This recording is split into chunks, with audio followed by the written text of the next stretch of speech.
কর্মসূচি, যার মাধ্যমে বর্বরতার যুগ সোনালী যুগে রূপান্তরিত হয়েছিল।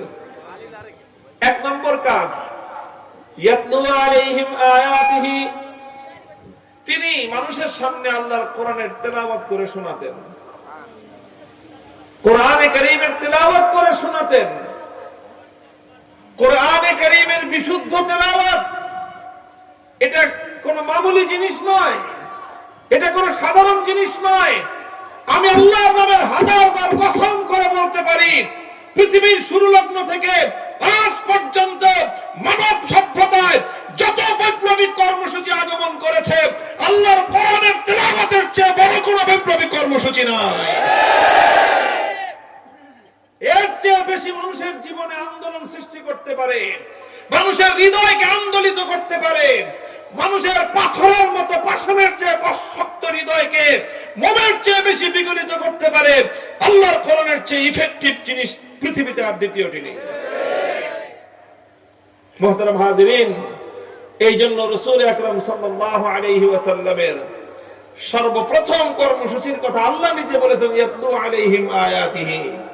তিনি কি করতেন, তার কাজটা কি ছিল? তার সর্বপ্রথম বুনিয়াদী কাজ, মৌলিক কাজ ছিল, তিনি উম্মতের ঘরে ঘরে, উম্মতের কানে কানে, উম্মতের পথে পথে, উম্মতের বাজারে ঘাটে, সব জায়গায় গিয়ে গিয়ে মানুষকে কোরআনের তেলাওয়াত শোনাইতেন।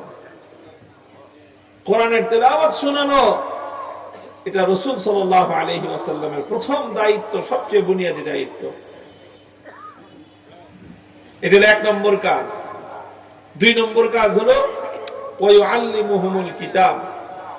কোরআনের তেলাওয়াত শোনাই দায়িত্ব শেষ করেন নাই, এটা প্রথম কাজ, বুনিয়াদী কাজ। দুই নম্বর কাজটা কি করেছেন আল্লাহর নবী? যেই তেলাওয়াত শুনাইলাম, কোরআনের যে আয়াতগুলো তুমি তেলাওয়াত শুনলা, শিখলা, এবার সেই কোরআনের মর্ম বুঝো। কি বলছেন আল্লাহ তোমাকে লক্ষ্য করে?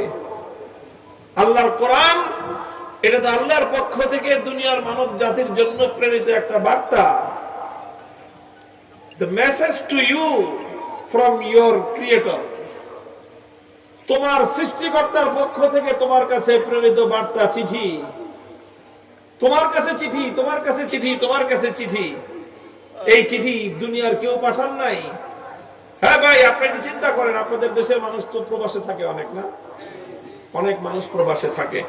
এখন তো ডিজিটাল যুগ চলে আসছে। ডিজিটাল যুগ আসছে কত বছর হয়েছে? 30 বছর। 30 বছর